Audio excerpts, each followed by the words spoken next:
Mondays have never been my favorite day of the week. Today's shaping up to be one of the roughest ones yet. My wife Peggy seemed unusually downcast and gloomy. She went through the motions of fixing breakfast for me and the boys, but it was like she was on autopilot. She wasn't being mean or anything, just really down in the dumps. It didn't exactly set a cheerful tone for the morning. I couldn't figure out what was bothering her, and honestly, I didn't feel like probing. My sons, Robert, who's 16, and Dave, who's 18, headed off to school around the same time I left for work. For the past 15 years, I've been working at a freight company where I load and unload container ships. The job can be demanding, but the compensation makes it worthwhile. Since I can remember, I've harbored a deep-seated desire to explore the vast expanse of the sea and discover distant shores. It's a passion that ignites a fire within me, although there are moments when the realization that it may remain unfulfilled weighs heavily on my heart. Nevertheless, family always takes precedence. I find solace and joy in my domestic life, blessed with 2 incredible sons and a wife whose love I cherish dearly. Yet, there's no denying the gloom that Monday brings, heralding the start of another work week. The most arduous aspect of my job, dealing with certain colleagues, particularly Colin Farrell and his companions, Bob Timbers, Ray Collins, and Freddie Springer. Our acquaintance dates back to high school, but their antics never appealed to me then, and they still don't now. Colin wasted no time trying to stir up trouble today, mentioning a party on Saturday night that I missed because I was helping my father move out of his house in Chester. My mom passed away 6 months ago, so my dad decided to downsize. I encouraged Peggy to go to the party without us, but when she got back, she just said it was okay. I shot Colin a glare and stayed silent. Sorry you couldn't join us, Grady, but thanks for sending your wife. She really livened up the party. He smirked. My fists clenched as I heard his group cackling like a bunch of hyenas, seemingly enjoying some private joke at my expense. As I began to walk away, Colin trailed behind, continuing his mocking. Your wife's turned into quite a looker since high school, Grady. You're a lucky man to have her waiting for you at home every night, he jeered. I knew it was going to be a rough day. My forehead veins bulged and the muscles in my neck tightened. Throughout my life, I'd struggled to keep my temper in check. Trying to avoid confrontation, I turned away again. But Colin wasn't done. He tossed something my way. Red, soft, a pair of panties. Peggy left these behind on Saturday. She might need them to match that red bra she had on. He snickered, prompting laughter from the group. I stood there, refusing to pick up the red silk that had fallen to the ground. I realized I'd stopped breathing, feeling my stomach muscles tense up. I was a tightly wound spring of rage about to snap. I knew I could take on any one of them, but facing all of them at once seemed daunting. At that moment, I didn't care. I started moving toward them, ready to confront them, when a large hand grabbed my shoulder. Josh Hamilton, the foreman, met my gaze and wordlessly gestured toward the main office. I shot a fierce glare at the group, a hatred burning inside me, and followed Josh up the stairs. Suddenly their laughter ceased, replaced by worried expressions. Inside Henry Clark's office, I took a seat opposite his secretary, Sally. No thanks, I'm too upset to hold a cup right now, I replied. Through the glass partition I could see Josh and Henry engaged in a serious discussion. Sally, were you at the party on Saturday night? I inquired. She simply nodded in affirmation. Can you tell me what happened? I'm completely clueless and Peggy hasn't said a word, I pressed. Sally hesitated, reluctant to speak. Grady, I really shouldn't get involved. This is something you should discuss with your wife, she evaded. But Sally, you were present. You saw it all. Can't you at least give me a clue? I implored, desperation lacing my words. Sally fidgeted with some papers on her desk, clearly uncomfortable with the topic. Please, Sally, I need to understand, I pressed on. Reluctantly, Sally relented. Well, Peggy arrived at the party looking absolutely stunning. However, after about an hour, Colin started pushing drinks her way. She began to recount. She seemed to be enjoying herself. Colin would share a joke with his buddies every time he brought more drinks, and they would all burst into laughter. Sally paused, hesitating before continuing. Eventually, Peggy and Colin disappeared into the back storeroom. About 30 minutes later, Bob, Ray, and Freddie followed them. We didn't see any of them for an hour, and then they all returned, laughing and joking. Peggy had a smile on her face, but she looked disheveled. Her hair was a mess, and her dress was wrinkled. About 10 minutes later, Peggy and Colin left together. Thanks, Sally. I didn't want to hear that, but it makes sense, I said. We sat in silence for another 10 minutes. Josh came out and gestured for me to come in. Grady, I'm not pleased with what happened this morning, he began. Colin, Ray, Bob, and Freddie each received a week off without pay. I'm giving you 2 weeks of vacation.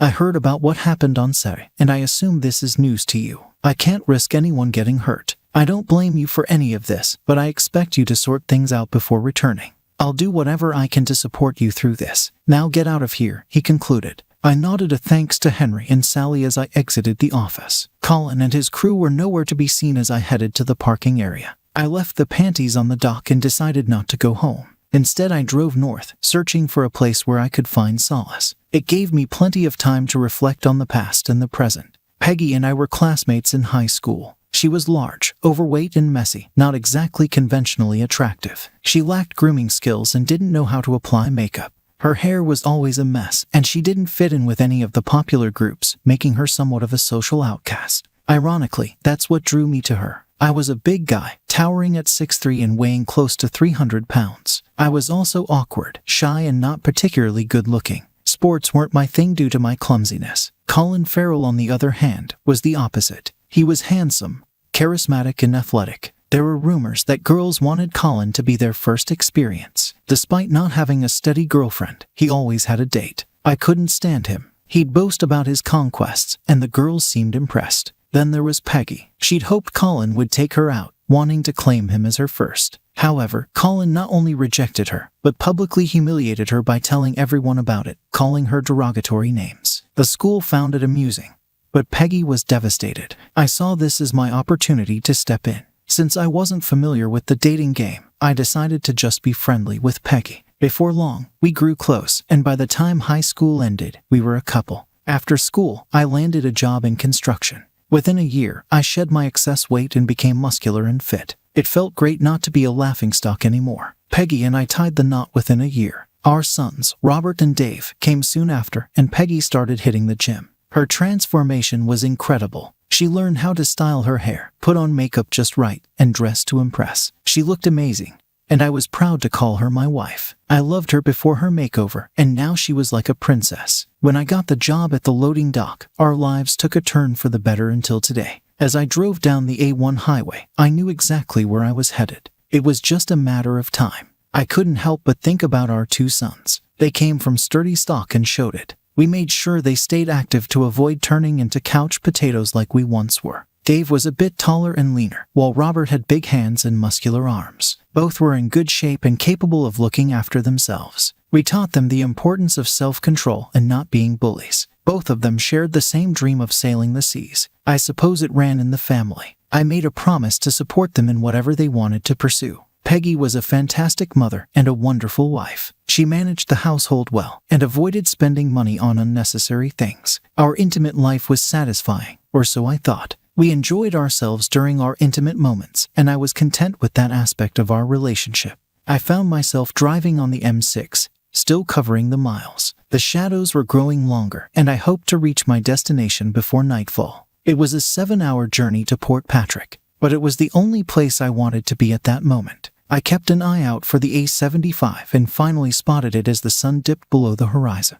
There were plenty of parking spots available this time of year near the Duke's Inn. I handed my keys to the bartender and requested a room for the week. I had no luggage, change of clothes, or razor, but I didn't mind. He retrieved the room key from the rack, handed it to me, and hung my car keys in the same place. I grabbed a pint and settled into the back corner. The amber light from the street lamp filtered through the bottle glass window beside me. It was time to numb myself and forget about the world. Frequently, I'd awaken in my room well into the morning, my recollection of how I got there fuzzy at best. Often, a local would assist me up the stairs and deposit me onto the bed, but I seldom bothered with the sheets. A splash of water on my face and the occasional shower did little to alleviate my discomfort, especially since I had to don the same clothes afterward. Observing my rapidly growing beard, a sight unfamiliar to me, added to my disquiet. Periodically, they'd swipe my credit card to settle my tab, as I wallowed in self-pity, increasingly weary of my own state. Lost in contemplation, I found myself gazing at the dartboard yet again, when 2 police officers entered the room.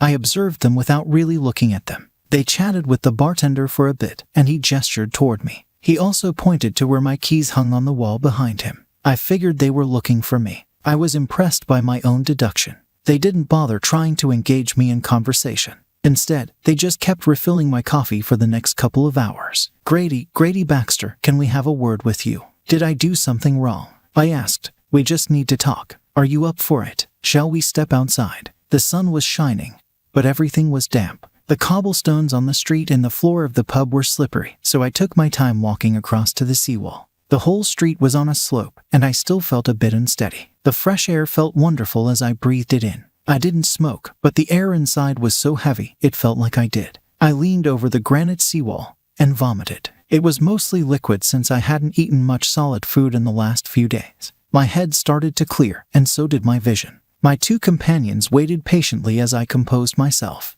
I started to feel guilty for causing them so much trouble. The bench I sat on was wet, but I didn't mind. "So, what can I do for you, gentlemen?" I asked. "Firstly, we've been trying to locate you since you've been missing for 10 days. Secondly, we've been trying to track down Colin Farrell, and we were hoping you could assist us," they explained. "Well, you've found me, so that part is resolved. As for Colin Farrell, I haven't seen him since the day I arrived here. The bartender probably already told you that I haven't budged since I checked in. I don't know where Colin is, but I'll probably go looking for him when I get back home." I talked to them for another hour. They didn't have anything to charge me with, and once they found me safe, they seemed more interested in talking about Colin. They tracked me down through the credit card charges. I'll remember not to make that mistake again, if it ever comes up. I went downhill and bought some fresh clothes and a toothbrush. I decided to keep the beard for a while even though it looked terrible. After a final shower, I settled my bill and headed home. I stopped about 4 times on the way. I grabbed a bite to eat twice, but mostly, I was just trying to delay getting home.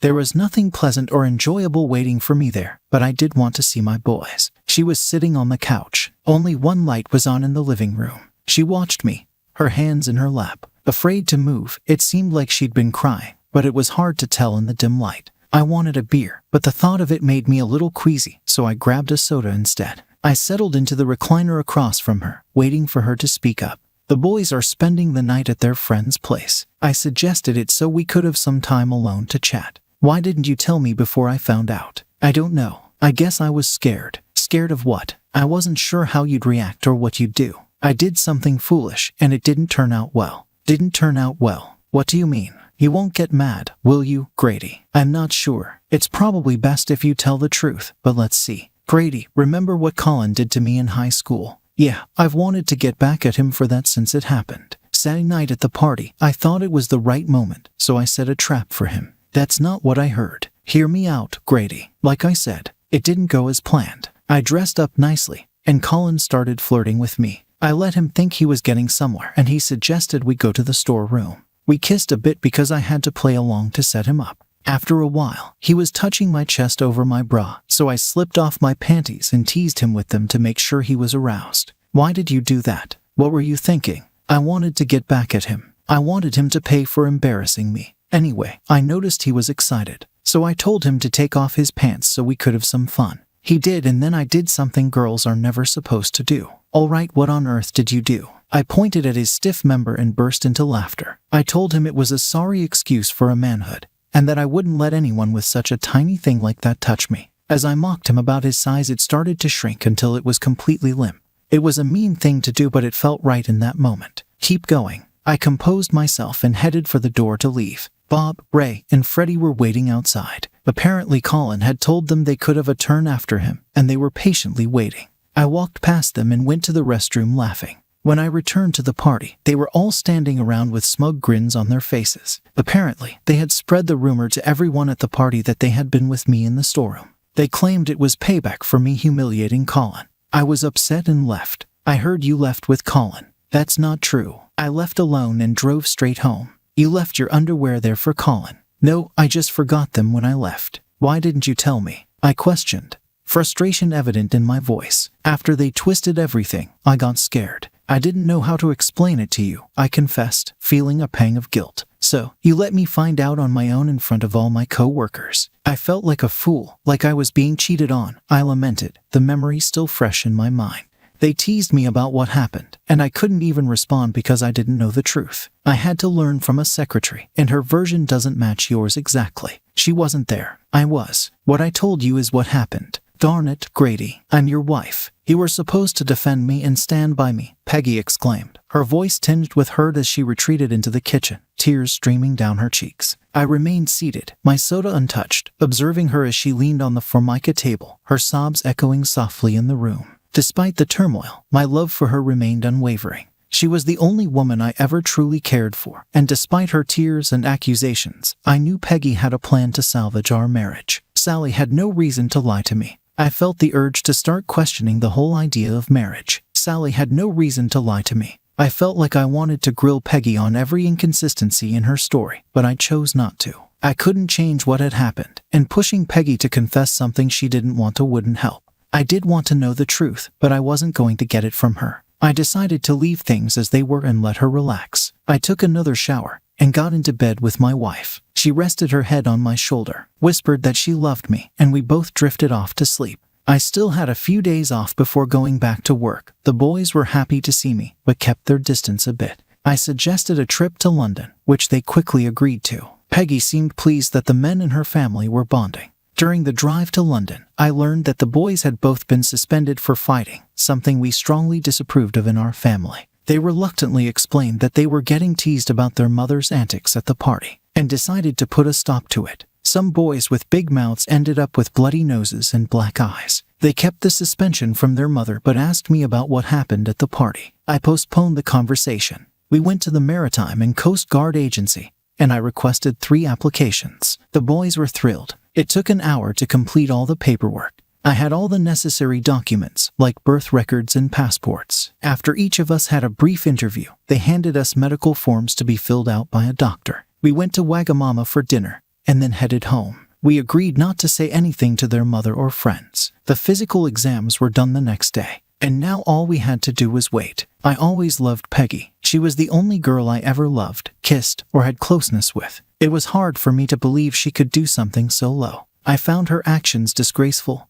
and unforgivable. I was still open to giving her a chance if she could somehow prove her story, but the chances seemed slim. By the end of the week, she made things worse. Peggy had been very attentive, careful not to mention anything about the party or my trip to Port Patrick. She was trying hard to get our life back on track. The next morning at breakfast, she dropped a bombshell. "Grady, I've been thinking I want to have another baby." Now let's put this in context. Peggy had been on birth control pills for years after the boys were born. About 3 years ago, she stopped taking them due to side effects. I won't go into details, but she had health issues related to the pills. We weren't using any other form of birth control. Shortly after, I visited the doctor for a shoulder issue. During the appointment, I asked about getting a vasectomy, and in just 20 minutes, I was sterile. I didn't tell Peggy about it. I didn't see a reason to. For the past 3 years, Peggy and I have been having unprotected contact without birth control, and she never questioned why she wasn't getting pregnant. Now suddenly, she wants to have a baby as if by magic. Either she's incredibly naive, or she thinks I am. I was surprised by her suggestion,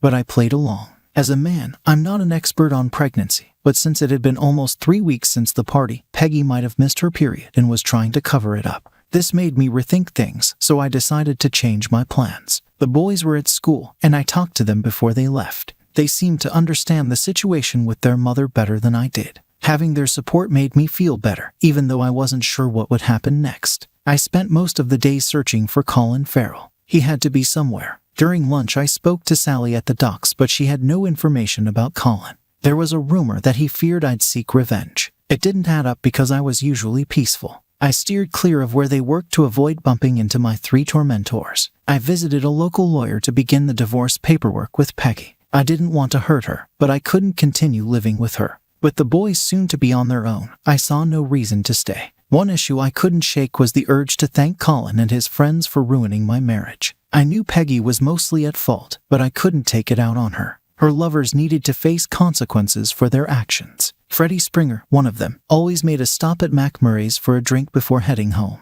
As dusk descended, he emerged from the bar's side door, making his way toward his car parked at the rear. Seizing the element of surprise, I grabbed his arm and twisted it behind his back, forcing him against the wall. The sickening sound of bones meeting brick filled the air as I maintained my hold, relentlessly assaulting his kidneys with my free fist. Despite his futile struggles, I kept him pinned, delivering blow after blow until the sickening pop of his shoulder dislocating echoed in the alley. With him sprawled on the cobblestones, I calmly walked away as a crowd ambled down the alley, their attention elsewhere. Unperturbed, I strolled to my car and drove off, unruffled by the absence of pursuit. 2 hours later, I found myself at the police station, where Peggy had put up our house as collateral for my bail, dutifully completing the necessary paperwork. Alice Springer burst in, yelling that she wanted me locked up forever. They managed to keep her away from me, but she kept ranting until Peggy spoke to her. I'm not sure what Peggy said, but Alice glared at us both before storming out. Robert and Dave had my car and drove me home while Peggy followed behind.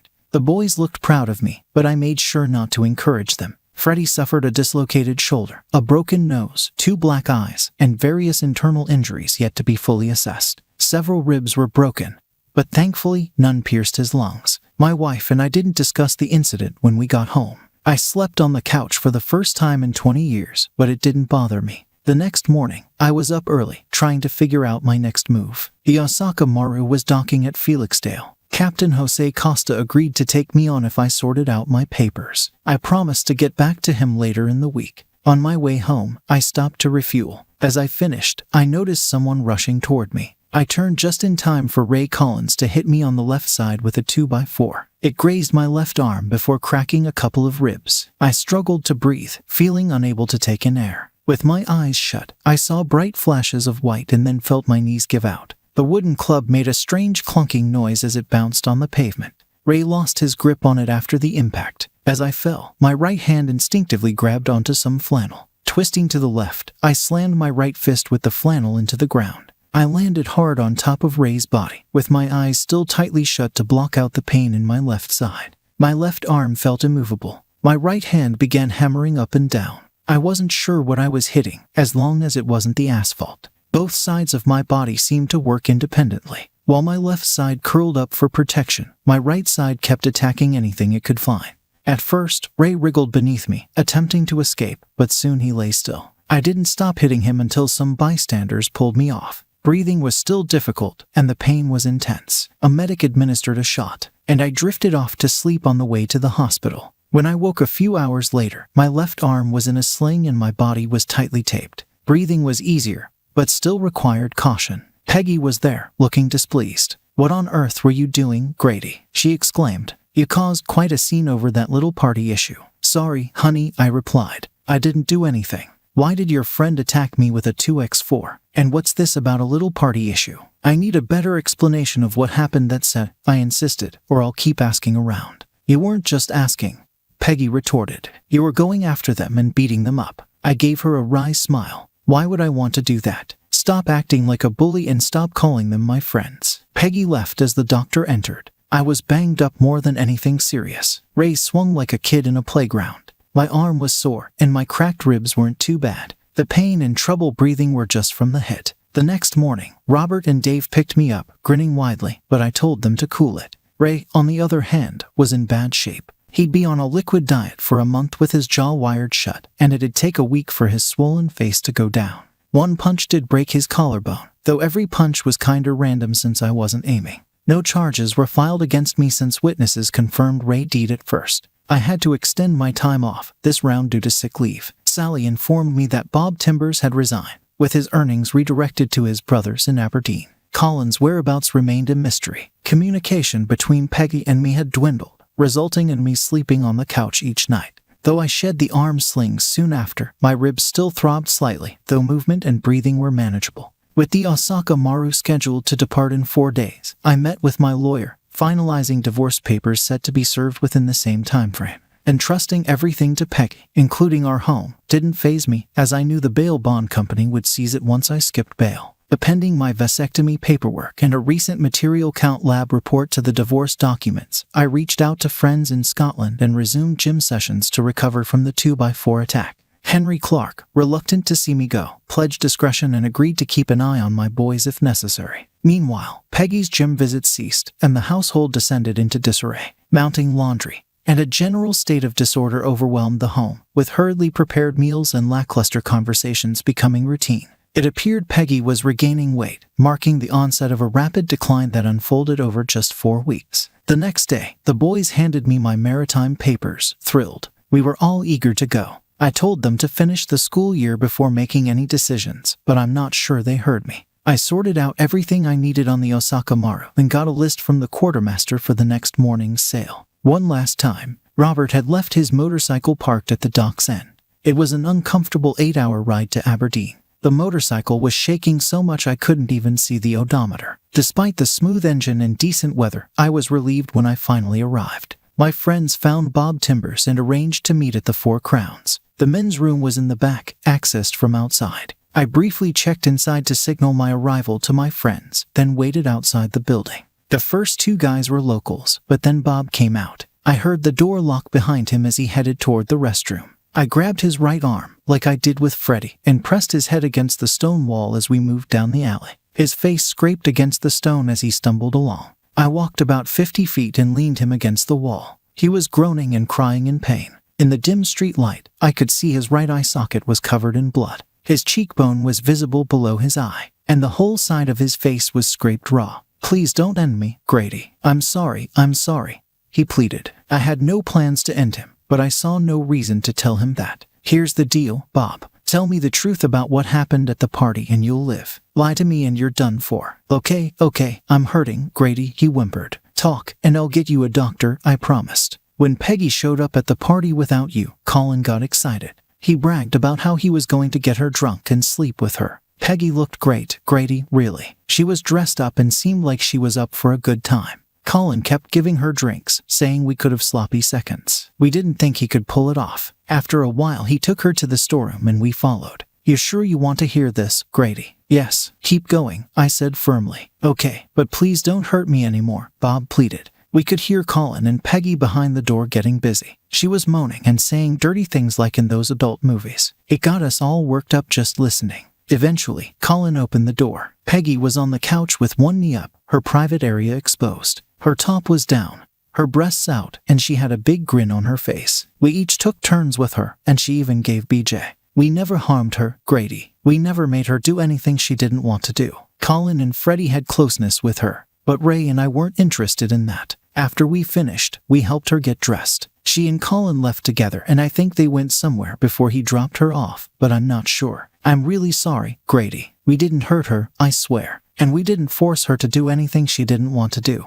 he pleaded. I just stared at him. "Do you know where Colin Farrell is?" He shook his head no. This guy couldn't afford to lie to me. His story matched Sally's more closely than Peggy's. His face looked awful in the dim light. He was bleeding more, and his eye socket was turning black. Pieces of skin were hanging from his cheek, and the exposed flesh beneath was bright red. I knocked on the pub's locked door, said goodbye to some old friends, and hopped on the bike. A few miles down the road, I saw an ambulance heading toward the pub. It was early morning when I parked the motorcycle where I'd found it and boarded the Osaka Maru. Robert would pick up the bike later. My first shift was that night, so I spent the rest of the day recovering from my trip. That motorcycle really did a number on me. I should have taken the car. Several hours later, I woke up, showered, and grabbed some dinner. My supervisor briefed me on my job duties and left me to it. It was an entry-level position, not too difficult. My co-workers weren't very friendly or helpful. They'd answer direct questions, but offered no guidance, and none seemed interested in making connections. I hoped to bond with the crew, but it seemed unlikely. Everyone appeared to be friendly with each other, but I felt left out. I decided to be patient